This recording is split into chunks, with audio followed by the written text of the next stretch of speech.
내일 청와대로 첫 출근하는 이재명 대통령이 휴일에 깜짝 인선을 발표했습니다. 조기현 민주당 법률위 부위원장, 원영섭 국민의힘 전 미디어 법률단장과 함께 관련 내용 짚어봅니다. 두 분 안녕하십니까? 자, 먼저 기획예산처 장관 등 인선 발표 내용 보고 이야기 나눠보겠습니다. 기획예산처 장관 후보자에 이해훈 전 의원을 지명했습니다. 국회 예산결산특별위원회 간사, KDI 연구위원 등을 역임한 정책과 실무에 능통한 분입니다. 국민경제자문회의 부의장에 김성식 전 의원을, 대통령 정무특별보좌관에 조정식 의원을 위촉했습니다. 대통령 정책특별보좌관에 이한주 경제인문사회위원회 연구회 이사장을 위촉했습니다. 네, 이재명 정부의 초대 기획예산처 장관 후보자 이해훈 전 미래통합당 의원이 지명됐습니다. 이게 지금 기존 기재부에서 분리된 신규 부처잖아요. 여기에서 이제 예산 편성이나 재정 등을 담당하게 된다는데 네. 이해훈 의원 하면은 지금 보수 인사인데 어떤 판단이 깔린 걸까요? 민생 경제에 있어서는 뭐 진영 논리에 갇히지 않겠다. 예. 그러니까 이재명 정부가 추구해온 국정 운영에 있어서의 어떤 실용 이 부분이 뭐 강조된 인사라고 볼 수 있죠. 예. 뭐 오늘 평가가 뭐 파격 인사다 이런 얘기들이 나오고 있던데 낯설지 않은 장면이 있지 않습니까? 예. 비상계엄 내란 직후에 초대 내각의 송미령 농식품부 장관을 그냥 뭐 임명했습니다. 예. 그리고 오유경 식약처장 역시 유임됐죠. 그러니까 능력을 보이고 그 자리에 적격인 사람이라면 과거의 어떤 정치적인 어떤 성향, 어느 진영에 속했는지와 관계없이 국민과 뭐 경제를 위해서 필요하다면 쓰겠다는 것이고요. 그 인사의 어떤 일관성을 보여주는 인사다. 과거의 어떤 뭐 진영이라든가 이념과 관계없이 지금 필요한 민생 경제에 필요한 인사를 쓰겠다는 것이고 예. 통합과 실용의 어떤 정신이 반영된 인사라고 봅니다. 예. 자, 그리고 또 보수 인사가 김성식 전 바른미래당 의원이 있습니다. 헌법기관인 국민경제자문회의 부의장을 맡게 됐는데 지역구는 서울이지만 고향은 지금 부산 출신인데 어떻게 보면은 내년 지방선거를 좀 감안한 인사라고 봐도 되겠습니까? 근데 김성식 그 후보자 같은 경우에는 예. 뭐 평생 정치는 서울에서 했었습니다. 예. 예, 물론 이제 부산에서 고등학교까지 나오고 그래서 그 연고가 있긴 한데 예. 그럼에도 불구하고 평생 이제 서울에서 정치를 하긴 했고요. 예. 근데 기본적으로 저는 김성식 후보자에 대해서는 굉장히 뭐랄까 능력을 좀 굉장히 갖춘 분으로 평가를 하고 있습니다. 예. 과거에 뭐 그 어느 정도 저는 최소한 총리 정도는 할 수 있는 정도의 자질을 갖췄다고 항상 판단을 해왔는데 이분이 과거 이제 낙선한 이래로 그 중앙 정치에서는 좀 멀리 떨어져 계셨었습니다. 하지만 뭐 한 번도 민주당 당적을 가지지 않은 상태에서 민주당 정권인 이재명 정부에서 발탁한다는 게 굉장히 특별하고 예. 그리고 저는 이분이 가진 능력이나 이런 부분에 있어서는 굉장히 인정하기 때문에 이게 지방선거는 사실은 그 인지도나 아니면 시간에 따른 준비나 여러 가지 변수가 많아서 그것까지 고려했다고 보기는 어렵고 예. 기본적으로 이분이 가지고 있는 능력을 뭐 단순히 국민경제자문위원회 부의장을 넘어서 앞으로도 뭐 좀 이재명 정부의 임기 내에 계속 활용하려고 하는 의도가 아닌가라는 생각을 하고 있습니다. 예. 자, 두 분 모두 이제 실용에 이제 기반을 둔 인사가 아닌가 하고 평가를 해주셨는데 다만 이제 조금 우려가 되는 부분은 진영이 좀 다르잖아요. 보수 정권의 중진 의원 출신들과 이재명 대통령과 호흡이 좀 맞을까 이 부분이거든요. 근데 뭐 일단 이해훈 내정자를 보더라도 예. 실제 정치적으로는 대립점에 있었습니다만 경제 정책적으로는 지금 이재명 정부가 추구하는 실용적 시장주의에 사실 크게 차이가 없습니다. 그리고 경제 정책에 있어서는 지금 민주당과 국민의힘이 큰 차이가 있지 않고요. 예. 뭐 최근에 특히 이재명 대통령의 친기업 행보, 기업의 중요성을 강조하는 내용이라든가 여러 가지를 고려해 보면 예. 호흡을 맞추는 데 있어서 아무 문제가 없을 것이다라고 보고요. 특히 뭐 국무회의라든가 업무보고 공개된 자리에서 보면 대통령의 업무 스타일은 이 관련 장관이 책임 있게 일할 수 있도록 하고 그걸 파악하기 위해서 끊임없이 소통을 합니다. 예. 아마 그런 부분에 대한 이해훈 이 지명자 또한 뭐 그런 부분에 있어서 소통하는데 아무 문제가 없을 것이라고 보여져서 호흡 이그 차이로 인해서 정책상의 어떤 문제가 발생할 가능성은 높고 오히려 시너지를 더 많이 내지 않을까라는 생각이 듭니다. 지방 선거라는 뭐 정치적 일정이 있지만 그 외에도 지금 비상계엄 내란 이후에 위축된 경제를 회복시키고 제2의 성장 동력을 만들어야 될 매우 중요한 시점이기도 하기 때문에 예. 기획예산처의 역할이 매우 중요합니다. 아마 그 역할을 수행하는 데 있어서 제대로 된 역할을 할 것으로 보고 대통령과의 호흡에도 아무 문제가 없을 것으로 봅니다. 아무래도 이제 야당과의 협치도 기대하면서 한 인사가 아닐까 싶은데 이분들이 중간자 역할을 좀 할 수 있을까요? 네, 기본적으로 이해훈 전 의원 같은 경우에는 당내에서도 이제 여러 사람들을 잘 알고 지내는 편이고 예. 친화력도 있고 그리고 뭐 여러 이렇게 경험도 많으시기 때문에 국민의힘과 소통하는 문제에 대해서도 어느 정도 그 역할을 하실 거라고 생각합니다. 특히나 기획예산처라는 게 이게 예산을 다루는 부처지 않습니까? 예. 경제부처에서는 예산을 다루는 부처가 가장 뭐랄까 힘이 셉니다. 그런 힘이 센 부서에 이해훈 전 의원 같은 국민의힘 사람을 이렇게 앉힌다는 거는 이게 그냥 장식으로서 그 인사를 했다라고 보기는 굉장히 어려운 인사거든요. 예. 그래서 실질적으로도 기존의 어떤 굉장히 이념화된 민주당의 정책 방향이나 이런 부분에 대해서 그 이해훈 의원이라는 그 사람을 통해서 약간 노선을 좀 변경하려고 하는 실용적으로 그런 의도가 있지 않나라는 생각을 하고 있습니다. 예. 그런가 하면 대통령 정책특별보좌관에는 이한주 전 국정기획위원장이 발표가 됐습니다. 지금 이 부분 같은 경우에는 이제 이재명 대통령과 40년 인연을 이어온 어떤 정책 멘토로 알려져 있잖아요. 그렇습니다. 뭐 이재명 대통령에게 가장 확실한 어떤 정책적 조언을 오랫동안 해 오신 분이고 두 분 간의 신뢰 관계도 또 매우 높습니다. 예.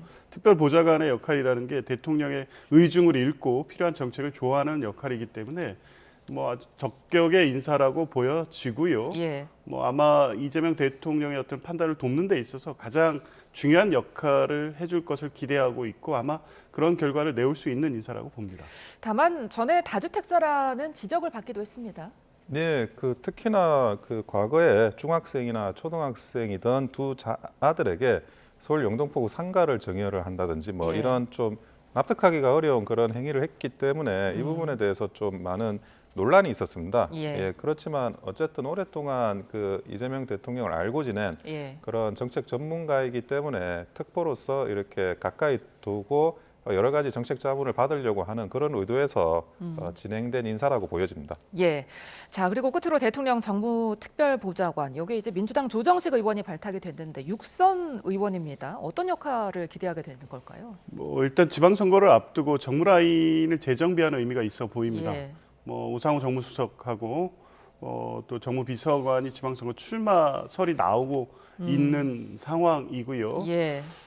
특히 이제 정무 라인의 어떤 역할이 좀 더 높여져야 된다는 여러 요구들이 나오고 있는 상황이었기 때문에 민주당 최다선인 조정식 의원이 이제 그런 역할을 기대하는 것 같습니다. 특히 뭐 조정식 의원은 이재명 대통령과의 뭐 또 특별한 관계 또 오래간 동안 신뢰 관계를 형성해 왔기 때문에 최근에 어떤 뭐 정무적 조정의 필요성 이런 부분이 많이 강조되고 있고 또 예. 지방선거라는 또 정치 일정 이런 것을 고려했을 때 안정감 있는 정무적 보좌가 필요하다고 판단을 한 것 같습니다.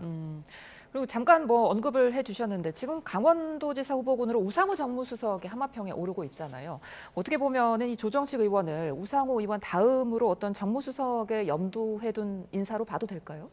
저는 그 육선이나 되기 때문에 뭐 예. 정무수석이라고 하기에는 조금 과한 좀 그 다선이긴 해요. 그래서 그런 것보다는 특별보좌관이라는 게 그렇습니다. 가장 힘이 센 보좌관도 특별보좌관이고 가장 힘이 약한 보좌관도 특별보좌관이거든요. 예. 특보. 그러니까 단순히 뭐 그 우상호 정무수석의 대타다 이런 개념보다는 앞으로 그런 여러 가지 지방선거를 앞두고 민주당 당내에서 일어나는 정무적인 그런 상황에 대해서 조금 더 기민하고 능동적으로 대응하려는 그런 부분으로 큰 수를 저는 두는 거라고 보고 있습니다. 예, 알겠습니다. 자, 새로운 인선과 함께 이제 다시 열게 된 청와대 시대 좀 기대를 해보도록 하고요. 다음은 쿠팡 소식 좀 짚어보겠습니다. 자, 쿠팡이 그간 뭐 사과가 좀 없다는 비판을 받아왔는데 오늘 한 달 만에 김범석 의장이 첫 사과를 했거든요. 갑작스러운 사과로 좀 보여져요. 그렇습니다. 뭐 시점도 그렇고 내용도 그렇고 예. 그때 뭐 그대로 진정성 있게 받아들이기에는 좀 문제가 많은 것 같습니다. 예. 오늘로써 꼭 한 달이 됐습니다. 그간 쿠팡이 보여준 태도는 우리 국민들의 어떤 개인정보 유출로 인한 불안감, 치과 피해 우려에 대해서 한반도 제대로 된 사과를 한 적이 없습니다. 예. 변명에 급급했고 국회에 출석한 한국 그 회사 대표들의 입장을 보면 책임의 피해 급급한 모습만 보여주고 있었습니다. 예. 김범석 의장에 대한 출석 요구도 한 번도 응한 바가 없고요. 예. 오히려 이 사실을 축소하고 왜곡하는 데 급급했습니다. 한 달 만에 내놓은 오늘 입장 역시 사과란 내용을 담고는 있지만 이게 진정한 사과의 입장인가 하는 생각이 들었습니다. 제가 볼 때에는 국회 종합청문회를 앞두고 있는 상황에서 불출석의 명분을 쌓기 위한 것이 하나 있고 두 번째는 미국에서 지금 진행되고 있는 주주 집단 소송에 대비해서 시장의 안정감, 신뢰, 책임 있는 모습을 보여주기 위한 쿠팡 스스로의 어떤 목적이었던 것으로 보입니다. 예. 우리 국민의 불안감을 해소하기에는 전혀 도움이 안 되는 내용이고 더군다나 바로 엊그저께 발표한 일방적 자체 조사 결과 발표까지 있지 않았습니까? 예.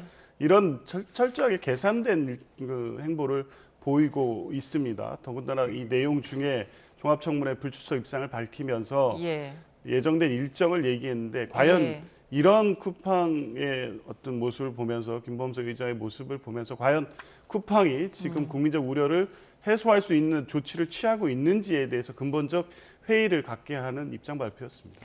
예, 그러니까 국회 연석청문회에 김범석 의장뿐 아니라 지금 동생인 김윤석 쿠팡 부사장 그리고 김한승 전 대표도 연이어서 불출석 사유서를 제출을 했거든요. 국회 차원에 어떤 방법이 있을까요?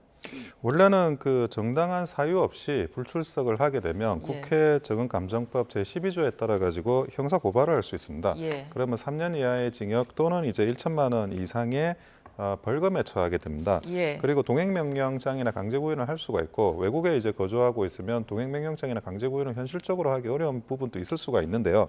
반복적으로 이런 그 동행명령장에 결국 어떤 식으로든지 불응을 하게 되면 국회 증인감정법 제13조에 따른 국회 모욕죄에 또 해당이 될 수가 있습니다. 형사 고발이 추가적으로 이루어질 수가 있고요. 예. 물론 이제 그동안에 그런 고발이나 이런 것들이 많이 있었는데 그 전의 상황에서는 사실 벌금형 정도로 가볍게 처벌되거나 하는 경우가 많았는데 지금 쿠팡의 이런 불출석이나 이런 행태들은 굉장히 지금 조직적으로 이루어지고 있습니다. 예. 그래서 그런 부분들에 대해서 과연 지금 이렇게 좀 벌금으로 가볍게 넘어갈 수 있는 사안인지에 대해 의아하고 그리고 쿠팡이 가지고 있는 본인들의 일부 발표했다라고 하지만 너무 미스테리한 것들이 굉장히 많습니다. 그러니까요. 그래서 그런 부분들을 다 물어봐야 되는데 대표적으로 사실은 이게 내부 모니터링 결과에 의해서 드러난 게 아니라 그 협박 메일을 받아서 그제서야 쿠팡이 이 유출을 알고 나중에 이제 공개가 된 거거든요. 예.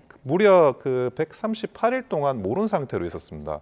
그런데 이 유출자가 3,000개만 유출을 했다. 이 138일 동안. 예. 그거는 상식적으로는 전혀 납득이 되지 않고 그 근거가 노트북 하드디스크에 있는 3,000개 개인 정보다라고 하는데 노트북의 하드디스크에 3,000개의 개인 정보가 있다는 것이 138일 동안 3,000개만 유출됐다라고 이게 논리적으로 연결이 될 수 있는지도 납득이 되지 않고 예. 어떻게 중국인 직원이 중국으로 출국했던 직원이 다시 한국에 들어와 가지고 그런 걸 이실직고로 한다는 건지 그것도 납득이 되지 않고 예. 처음부터 끝까지 미스테리하거든요. 문제는 그런 미스테리함을 밝혀내는 게 사과의 첫 번째 시작인데 그런 거에 대해서 전혀 진정성은 없이 그냥 3,000개밖에 유출 안 됐습니다. 이 말하려고 그냥 사과를 한 걸로밖에 보여지지 않는다는 겁니다. 그러니까 지금 원단장님이 말씀하신 그 개인정보 유출이 3,000건만 됐다. 이 부분이 이제 혹시나 축소로 발표를 좀 규모가 적게 발표를 해서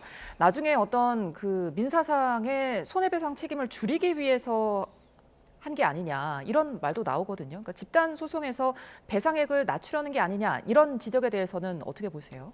그 의도가 분명해 보입니다. 아. 미국 증권거래위원회에서 공시 의무는 이 중대한 부분에 대해서 공시하지 않으면 이에 대한 제재 조치가 있고 당연히 지금 제기된 집단 소송에서 막대한 손해배상 책임, 과징금 책임 물 가능성이 매우 높아지고 있는 상황이었습니다. 그것 전제는 3,370만 명의 개인 정보가 유출됐다는 전제인 건데 이제 쿠팡은 그걸 의식해서 실제 유출은 3,000건밖에 안 된다. 예. 그것도 다 회수됐다 이런 입장을 발표한 거죠. 예. 그런데 유출된 개인 정보라는 게 어디에 머물러 있는 게 아니지 않습니까?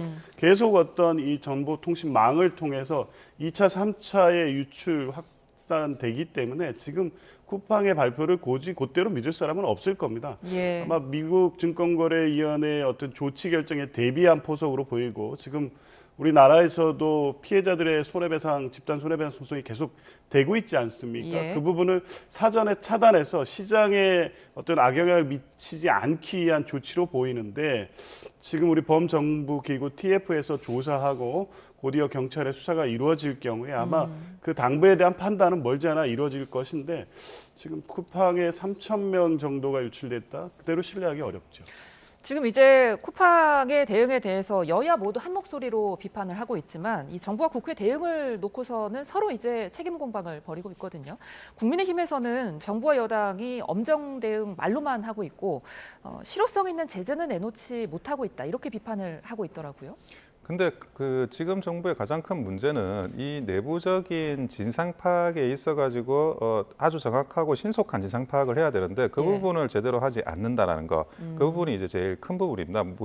쿠팡에서 지금 3,000개밖에 유출 안 됐다? 그러면 그 정부 입장에서는 아니 그게 아니다라는 어느 정도 ABC가 나와줘야 되거든요. 예. 이런 납득되지 않는 상황에 대해서 그냥 빠른 어떤 반박 대응이나 이런 것들이 나오지 않는다는 점, 그게 사실 국민들을 더 혼란에 빠뜨리는 거고 예. 그 부분에 대해서는 좀 적확하지 못한 대책이라고 여겨집니다. 물론 이것도 일종의 보안 문제이기 때문에 뭐 그 정부 TF에서 여러 가지 고심을 하고 있을 거라고 보여지지만 예. 특히나 그 정부에서 접근하는 방식이 예를 들어 뭐 쿠팡의 영업 정지다.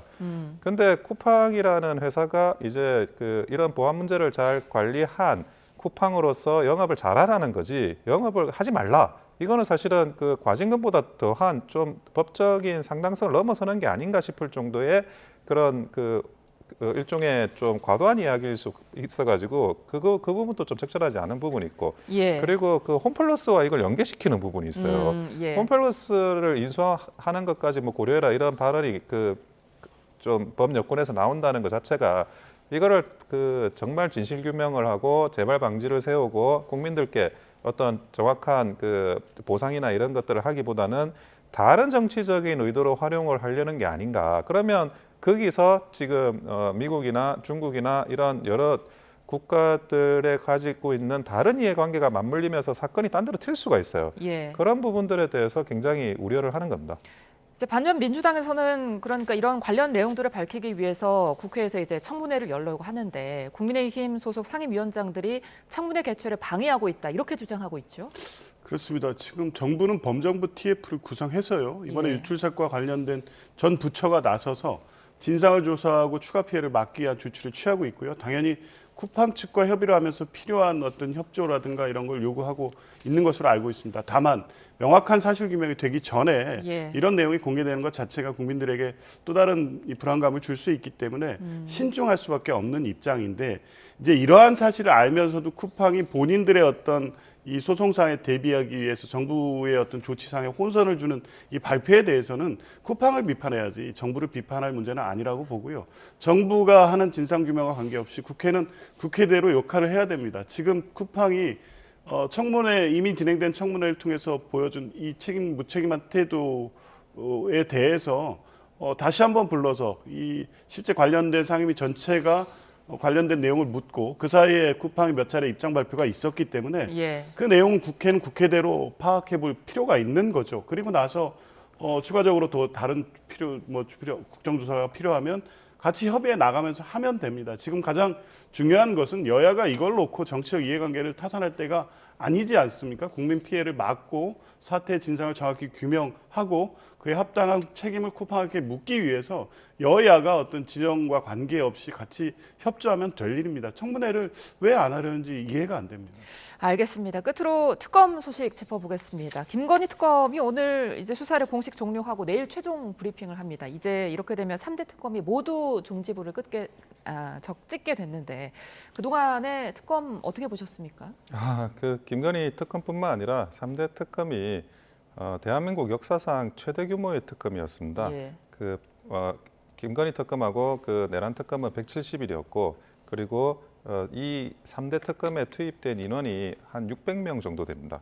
서울중앙지방법원 전체 인력의 절반 정도 되는 특검이거든요. 근데 그럼에도 불구하고 그 구속영장 인용 비율이나 이런 건 30%대 머물고 심지어 최상병 특검이나 이런 특검 같은 경우에는 19개가 전부 기각이 되는 그런 아주 성과가 없는 그런 특검이었습니다. 이게 정말 성과가 없는 건지 그게 무능해서 성과가 없는 건지 예. 사실은 죄가 되지 않는 걸 열심히 털어보려다가 실패한 건지 그거는 이제 알 수가 없겠지만 결국 이제 이렇게 많은 세금을 쓰고 성과가 없었다. 과거에 이제 그 박영수 특검 같은 경우에는 그때 저는 너무 과도하게 했다라고 생각은 합니다. 근데 그때도 전체 특검 인력이 100명이었습니다.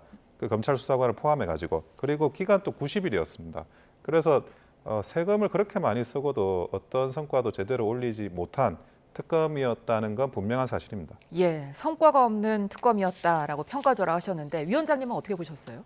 내란 특검은 내란 핵심 피고인 내란 우두머리죄로 윤석열 전 대통령을 기소하는 등 핵심 피고인들을 구속 기소했고요. 내란의 실체에 대해서 상당히 밝혀냈습니다. 다만 이제 시간적 부족 등에 관련해서 외환과 관련된 노상원의 수첩이라든가 여인형의 메모 이런 부분에 대한 추가 수사가 필요한 거고요. 그래서 2차 특검이 필요한 겁니다. 김건희 특검 같은 경우에도 김건희 특검법 수사 대상에 1호부터 16호까지 있습니다. 관련된 내용의 핵심적으로 도이치모터스 주가 조작 관련 사건들 다시 수사해서 지난 정권에서 일부러 덮었던 사건들 실체를 밝혀내서 기소하지 않았습니까? 그리고 명태균, 건진법사 등의 국정 개입에 대해서도 상당히 의혹을 밝혀냈고 관련 피고인들을 기소하는 성과를 올렸습니다. 왜 굳이 나와 있는 성과를 폄훼하려는지 모르겠고요. 더군다나 이번 내란이라든가 김건희 특검은 45년 만에 비상계엄 내란이라는 이 헌정 질서를 유린한 행위에 대한 특검이기 때문에 규모 대비 어떤 성과를 그런 식으로 단순 산술할 문제가 아닙니다. 저는 충분한 성과가 있었고 미진한 부분은 2차 종합특검을 통해서 확실히 밝히고 추가적인 책임을 물어야 된다. 그렇게 봅니다. 예, 내란 특검팀에선 윤 전 대통령을 비상계엄 당시 체포 방해 등의 혐의로 징역 10년을 구형했습니다. 최후 진술에 어떤 이야기 남겼는지 직접 들어보시죠. 1월 18일에 이 사건 구속 만기라고 그래서 집으로 돌아가겠다는 생각 거의 안 하고 있습니다. 제 아내도 지금 구속이 돼 있고 제가 집에 가서 뭘 하겠습니까? 예, 민주당 정청래 대표 한마디로 허접하기 짝이 없다 이렇게 비판을 했습니다. 노답 인생이다 이렇게 비판하기도 했는데 어떻게 들으셨습니까? 다 예상된 어떤 최후 진술 내용들이죠. 그 헌법재판소의 탄핵 심판 결정 이후에 그때부터 유지해온 그대로 입장을 갖고 있는데 최근에 와서 이제 공개된 재판의 내용을 보면 최소한의 맥락이라든가 법리적 주장 자체도 성립되지 않는 궤변을 늘어놓고 있다고 봅니다. 결국에 이번 비상계엄이 정당한 비상계엄이었다라는 게 핵심이고 관련된 책임들 혹시라도 비상계엄이 내란죄의 유죄 판결을 걱정해서 그 책임은 또 밑에 부하들에게 다 떠넘기고 있습니다. 이번 사건 재판에서도 역시 마찬가지였습니다. 그리고 계속해서 수사 지연, 이 재판 절차를 지연하면서 결국 이 내란죄와 별개의 범죄를 구성하는 특수공무집행 방해, 체포 방해 관련된 이 재판의 기일 연기를 계속 주장하고 있었습니다. 본인은 이제 지금 그 1월 18일 그러니까 구속기한이 만기되는 그때 집에 갈 일이 없다고 하지만 누가 봐도 어떻게든 구속기한을 도과시켜서 석방을 노린 재판 이 지연 전략이라고 볼 수밖에 없었거든요. 이런 부분에 대해서 단 한 번도 그 책임을 인정하지 않는 이런 태도를 보였습니다. 국민들께서는 이미 관심의 대상이 아닌데다가 법적으로 엄정한 책임을 묻기를 기대하는 정도인데 더 이상 어떤 실망을 더 주려고 저는 그런지 모르겠고요. 혹시 모르겠습니다. 최소한 이후에도 재판은 계속 공개될 것으로 보여지기 때문에 최소한의 사과라도 하는 모습을 혹시라도 국민들은 기대하지 않을까 생각했는데 예. 근데 그런 기대에 찬물을 끼얹는 입장과 태도였다고 봅니다. 원단장님은 어떻게 들으셨어요?